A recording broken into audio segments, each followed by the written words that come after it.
Muy buenas noches, apreciados amigos que siempre tienen la oportunidad de escuchar este medio con esta serie de temas cristianos, temas de reflexión, temas que nos ayuda cada día más en nuestra vida espiritual. Para en esta oportunidad, para esta noche, vamos a seguir tratando esta serie de temas que nos proporciona este gran libro que se llama El conflicto de los siglos, un libro que tiene una serie de enseñanzas muy importantes que están basadas en la Santa Biblia, en la Santa Palabra de Dios. El tema se titula La verdadera conversión es esencial. Repito, la verdadera conversión es esencial. Se comenta que para que exista una verdadera conversión, una transformación del carácter e imagen de Cristo, debe haber arrepentimiento y obediencia y santificación. Esto es muy importante que lo tengamos en cuenta. Por lo tanto, este tema está dedicado a hablar de los efectos que tiene en la vida de los creyentes la palabra de Dios cuando es predicada con fidelidad. El apóstol Pablo, en el libro de los Romanos 1:16, nos dice: el Evangelio es poder de Dios para salvar a todo aquel que cree.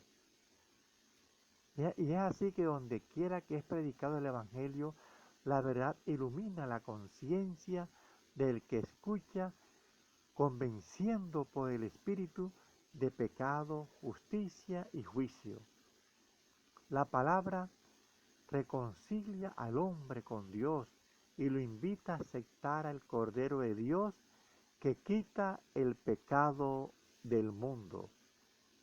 Al ir a Jesús por la acción del Espíritu, el creyente entiende la magnitud del pecado que lo ha separado de Dios y vive un arrepentimiento que le hace vivir una vida diferente como nueva criatura en nuestro Señor Jesucristo. Ahora, donde había antes orgullo, ahora hay humildad de corazón. Si había vanidad, ahora hay discreción. Donde había corrupción, ahora hay pureza.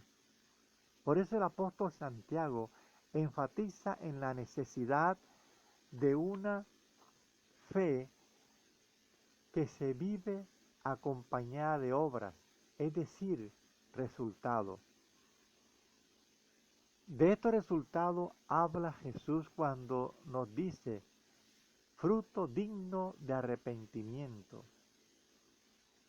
También nos dice la sierva de Dios: una reforma en la vida es la única prueba segura de un verdadero arrepentimiento. Ahora, la verdadera conversión también incluye una profunda transformación en el ser humano. En contraste con esta verdadera reforma ocasionada por el Espíritu en la vida del creyente, Elena de White expone otro tipo de reavivamiento que, según afirma, excita las emociones y satisface la inclinación por los nuevos y extraordinarios. Habla de aquellos servicios religiosos que buscan apelar a las sensaciones, a las emociones, pero que, manifiestan poco interés en lo que la Biblia dice cuando contradice lo que ellos quieren.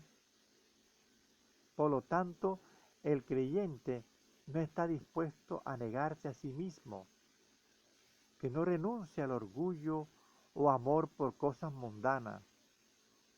Personas que no se parecen a Jesús ni están dispuestas a ser manso y humilde como Él lo fue. Por lo tanto, ella afirma con tristeza que el poder de la piedad ha desaparecido casi enteramente de muchas de las iglesias y de muchos seres humanos que dicen ser cristianos.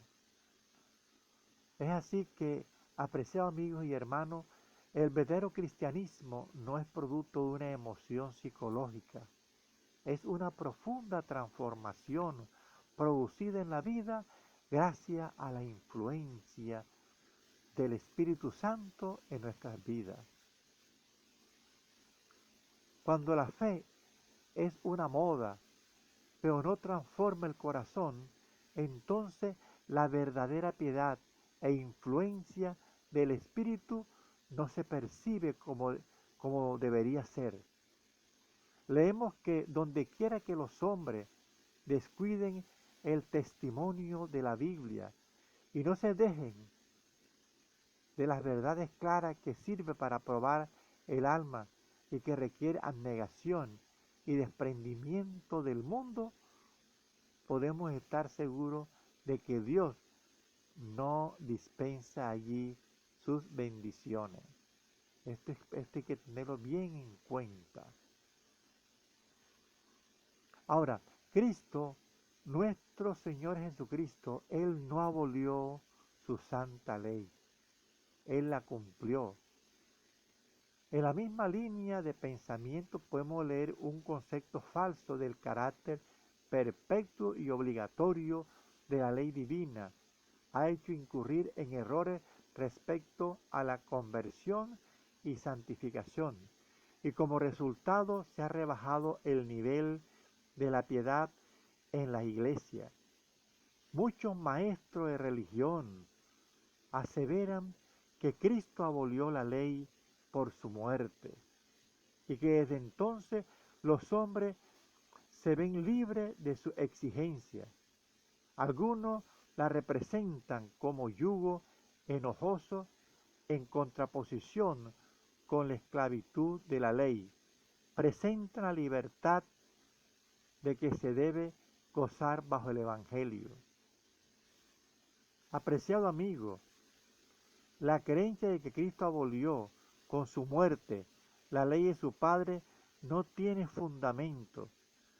Si hubiese sido posible cambiar la ley o abolir, entonces Cristo no habría tenido por qué morir para salvar al hombre de la penalidad del pecado.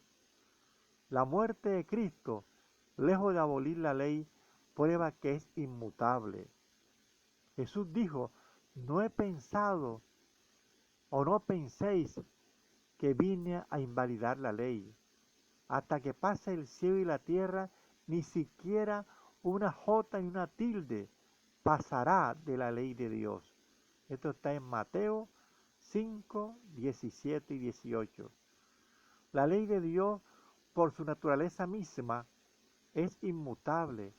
Es una revelación de la voluntad y del carácter de Dios, de su autor. Ahora, Dios es amor y su ley es amor. Sus dos grandes principios son el amor a Dios y al hombre. Por eso, Pablo afirma de forma contundente, el amor es el cumplimiento de la ley. Romanos 13:10. Además de amor, el carácter de Dios es justicia y verdad. De nuevo, tal es la naturaleza de su ley, dice el salmista, tu ley es la verdad y todos tus mandamientos son justos. Salmos 119, 142 y 172. También nos dice Romanos 7:12, la ley es santa y el mandamiento santo, justo y bueno. La ley que se dice abolida en la cruz es expresión del pensamiento y voluntad de Dios y por lo tanto ha de ser tan duradera como su autor. Reconciliar al hombre con Dios no es simplemente un sentimiento de amor fruto de la emoción, es ponerlo de acuerdo con los principios de su ley, verdadero fundamento del gobierno de Dios. Esta reconciliación no puede existir sin reconocimiento de pecado. El Espíritu tiene como fin convencernos de dicho pecado, que es lo que hará que sintamos necesidad de un Salvador.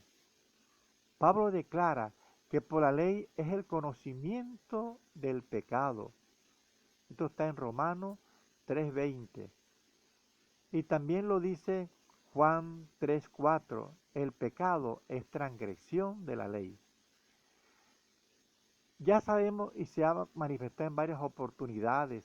La ley es como un espejo que muestra la imagen de un carácter perfecto y justo y nos permite discernir los defectos de nuestro propio carácter. La ley es importante porque si el hombre no ve su condición perdida como transgresor de la ley de Dios, no puede ver con claridad su necesidad del perdón. Por lo tanto, este es un asunto muy trascendental y por ello que la sierva de Dios declara, la ley revela al hombre sus pecados, pero no dispone ningún remedio. Mientras promete vida al que obedece, declara que la muerte es lo que le toca al transgresor.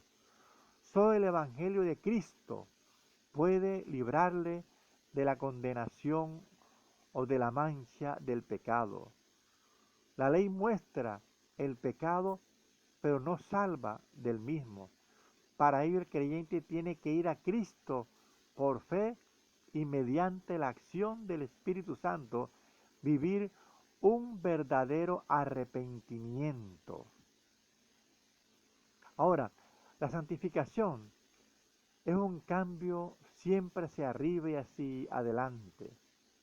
La santificación es el proceso mediante el cual nuestro carácter, deformado por el pecado, es hecho semejante al de Cristo por la acción del Espíritu en nosotros. Este proceso es fundamental en la vida de los creyentes. El cristiano sentirá las tentaciones del pecado, pero luchará continuamente contra él. Aquí es donde se necesita la ayuda de Cristo. La debilidad humana se une con la fuerza divina y la fe exclama, gracias a Dios que nos da la victoria por el Señor nuestro Jesucristo. Esto está en 1 Corintios 15:57.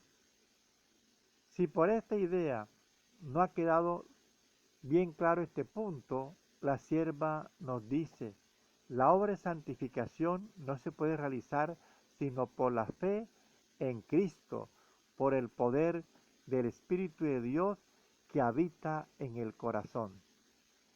Ahora, la Biblia enseña que esta obra de santificación es progresiva, es un proceso y a la vez es un precioso pasaje de la carta de los Filipenses que el apóstol Pablo escribió y nos dice, una cosa hago, olvidando ciertamente lo que queda atrás y extendiéndome a lo que está delante, prosigo el blanco al premio de la soberana vocación de Dios en Cristo Jesús. Filipenses 3:13. El cristiano, el creyente necesita de arrepentimiento para poder cambiar. Es por ello que en este tema podemos leer las siguientes palabras. No puede haber glorificación de sí mismo, ni arrogantes pretensiones de estar libre de pecado, por parte de aquellos que andan a la sombra de la cruz del Calvario. Los que viven más cerca de Jesús son también los que mejor ven la fragilidad y culpabilidad de la humanidad y su sola esperanza se cifra en los méritos de un Salvador crucificado y resucitado. El que se ve libre de pecado es porque no tiene verdadero concepto de la pureza y perfección suprema de Jesús ni de la maldad y horror del pecado. Cuanto más lejos está de Cristo y más hierra acerca del carácter y los pedidos de Dios, más justos se creen algunos. Una fe que solo es emoción no cambia a nadie. Una fe que no humilla, pero enorgullece, no es fe. El deseo de llevar una religión fácil, que no exige lucha, ni desprendimiento, ni ruptura con las locuras del mundo, puede ser popular, pero no es fe. Aunque San Juan habla mucho del amor en sus epístolas, no vacila en poner de manifiesto el verdadero carácter de esa clase de personas que pretenden ser santificadas y seguir transgrediendo la ley de Dios. Él nos dice en 1 de Juan 2, 4 y 5, el que dice yo le conozco y no guarda sus mandamientos es mentiroso y no hay verdad en él, mas el que guarda su palabra, verdaderamente en éste se ha perfeccionado el amor de Dios. Por lo tanto, la santificación expuesta en las Santas Escrituras abarca todo el ser, abarca el espíritu, el cuerpo y el alma. El cristiano conservará todas sus facultades en la mejor condición posible. Su cuerpo es templo del Espíritu Santo y no se dejará esclavizar por ningún hábito pernicioso. La vida del cristiano debe ser una vida de fe, de victoria y de gozo en Dios. Su vida debe ser siempre transformada. Apreciados amigos y hermanos, este tema que hemos tratado en esta noche nos deja importantes enseñanzas para nuestra vida espiritual. Es precioso saber que habrá un tiempo en que el Espíritu y el poder de Dios actuará sobre muchos, tantos miembros de iglesias como laicos, que aceptarán gustosamente esas grandes verdades que Dios ha hecho proclamar en el tiempo del fin, para preparar a un pueblo para su santa y segunda venida a esta tierra. Quiera Dios, amigo, que estos consejos, estas orientaciones que nos proporciona este importante libro que se llama El conflicto de los siglos, de los cuales se hacen también resúmenes, nos ayude a meditar más y más en la palabra de Dios. Estamos viviendo un tiempo muy solemne, un tiempo de grandes cambios, un tiempo de cumplimiento de muchos temas bíblicos en lo que tiene que ver con las profecías. Por lo tanto, es importante que nos animemos cada día a escudriñar su santa palabra, a orar más y sobre todo a compartir estas verdades con los amigos, vecinos y hermanos de nuestra fe. Si este tema te gustó, dale tu aprobación y anímate, puedes hacer también tu comentario. Lo que queremos es que este tema llegue a las personas, que las personas puedan también motivarse a escudriñar más la palabra de Dios.